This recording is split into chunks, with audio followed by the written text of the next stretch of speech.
several names attached to the book. I feel okay about it. I mean, a journalist accosted us a while back to say, why are you Greg Lazarus? Once more you perpetuate the patriarchy, the first name is Greg, and it seems that the female part of Greg Lazarus has disappeared altogether. But you know, it was Greg Lazarus or Lisa Freed, and we finally chose Greg Lazarus. But I mean, I think it would be ambitious to say it's made an impact on the public.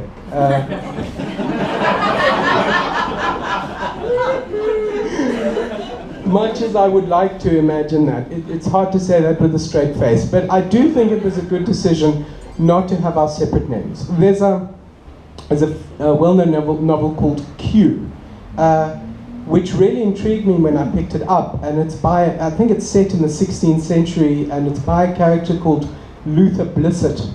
And I looked just inside for the author biography and found out that Luther Blissett was in fact the pen name of 5 different people, and they chose the name after a European footballer. And I put down the book, quite repulsed really by this. So it's hard enough to kind of get past the sense that it's not truly a coherent book. It's not written from the heart to resonate with another soul if it's by more than one person. And quite a lot of South African authors are doing that now. Helena S. Page, S.L. Gray, Lily Hearn. Yeah. What's the common thread there with those 3? Sarah Lance. Yeah. Any other questions? Okay. Thank you. Thanks very much. I think we'll wrap it up then. Leave our authors to sign books on the table here next to us. One last thing I just wanted to check with Greg, if he's okay with us quoting him as talking about this book as a glancing coquettish look at slavery and bondage. We were actually hoping for a bondage crowd tonight, though. Because it's just down the road.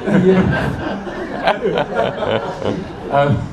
Thanks everybody for coming out this evening. Thanks particularly to Henrietta for running the discussion tonight, and of course to Greg and Lisa. And to their publishers at Quella, to Alain and James and their team. To Leopards Leap, our wine sponsors, and then just to mention what's coming up in the next few days here. Tomorrow night, Maria Palime won the City Press Non-Fiction Award for this. It's called Postmortem, the Doctor Who Walked Away.